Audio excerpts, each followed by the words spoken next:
আমরা সবাই গল্প শুনতে খুব ভালোবাসি। কিছু গল্প চোখে দেখা যায় আর কিছু গল্প শুধু মন দিয়ে শোনা যায়।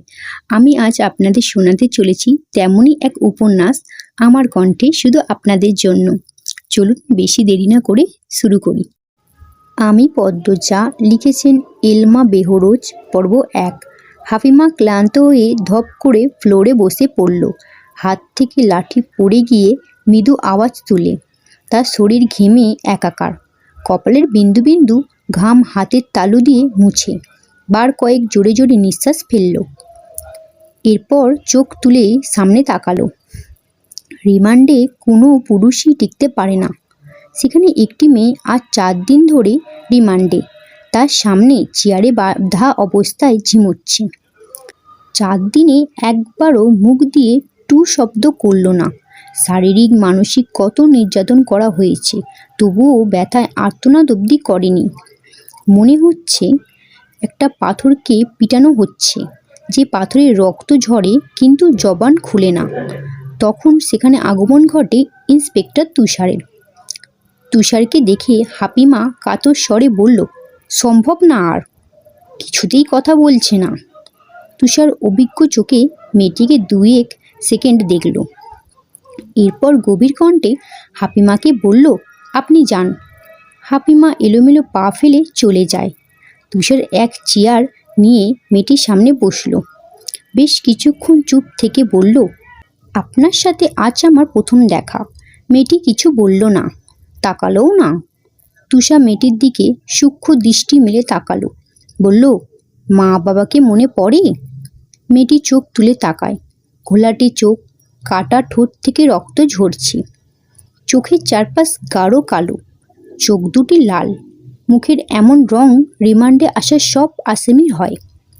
তুষার মুখের প্রকাশভঙ্গি আগের অবস্থায় রেখেই আবারও প্রশ্ন করল, মা বাবাকে মনে পড়ে? মেয়েটি মাথা নাড়ায়, মনে পড়ে তার। তুষার একটু ঝাঁকে মেয়েটি অসহায় দৃষ্টি মেলে তাকায়। তুষার মেয়েটির হাতের বাঁধন খুলে দিতে নির্বিকার ভঙ্গিতে প্রশ্ন ছুড়ল, নাম কি? যদিও তুষার মেয়েটির নাম সহ পুরো ডিটেলস জানে, তবুও জিজ্ঞাসা করল। তার মনে হচ্ছে মেয়েটি কথা বলবে। সত্যিই তাই হলো। মেয়েটি ভারাক্রান্ত কণ্ঠে নিজের নাম উচ্চারণ করল, পদ্ম। আমি পদ্মজা। পদ্মজা হেলে পড়ে তুষারের উপর। তুষার দ্রুত ধরে ফেলল। উঁচু কণ্ঠে হাফিমাকে ডাকল, মিস হাফিমা, দ্রুত এদিকে আসুন। হাফিমা সহ আরও ২জন দ্রুত পায়ে ছুটে আসে। ১৯৯৮ সাল। সকাল সকাল রশিদ ঘটকের আগমনে হেমলতা ভীষণ বিরক্ত হন। তিনি বারবার পই পই করে বলেছেন, পদ্মার বিয়ে আমি এখনই দেব না। পদ্মাকে অনেক পড়াবো। তবুও রশিদ উদ্দিন প্রতি সপ্তাহে সপ্তাহে এক এক পাত্রের খোঁজ নিয়ে আসবেন। মেয়ের বয়স আর কতই হলো, মাত্র ১৬।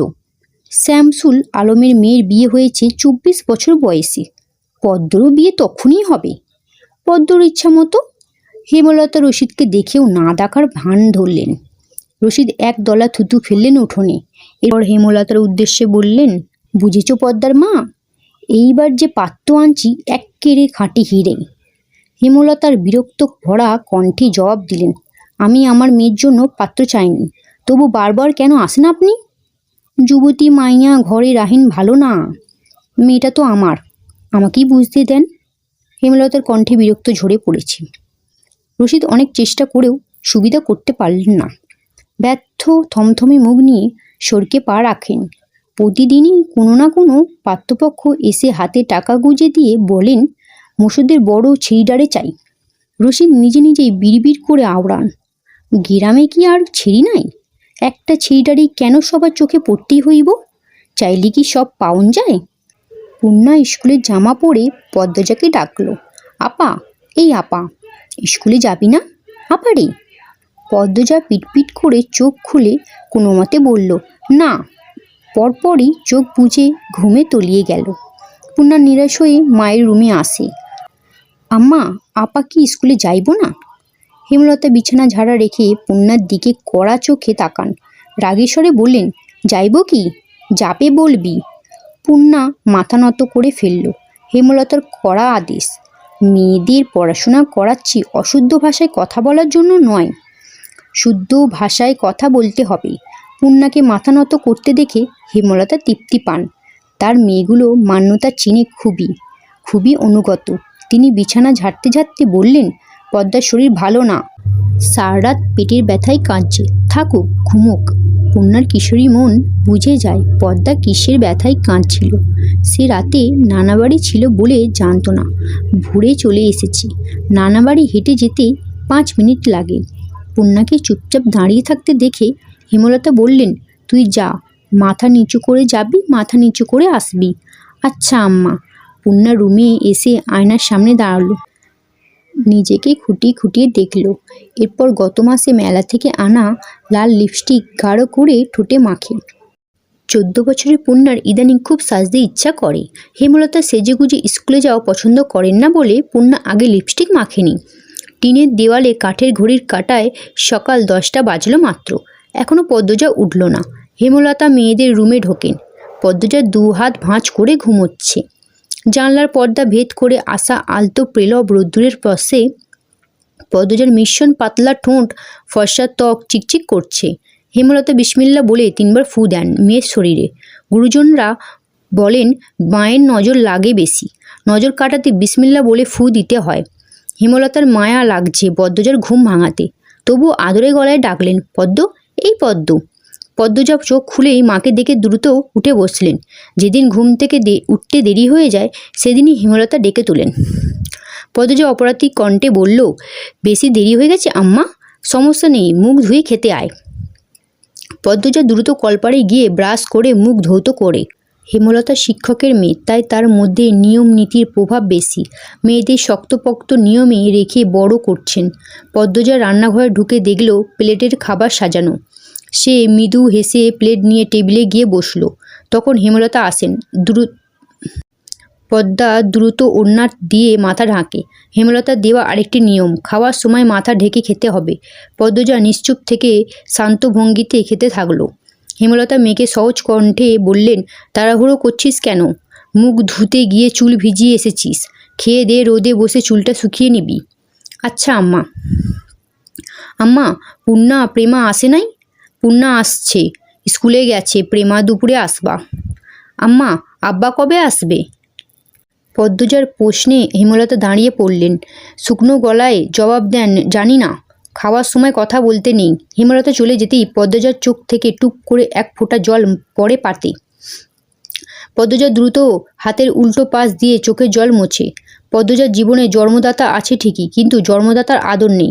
সে জানে না তার দোষটা কি, কেন নিজের বাবা বাকি বোনেদের আদর করলেও তাকে করে না, কথাও অবধি বলে না। 2 বাবার মাকে জিজ্ঞাসা করেছে সে, আমি কি তোমাদের সত্যিকারের মেয়ে আম্মা? সন্তান হয় না বলে কি দত্তক নিয়েছিলে? আব্বা কেন আমাকে এত অবহেলা করেন?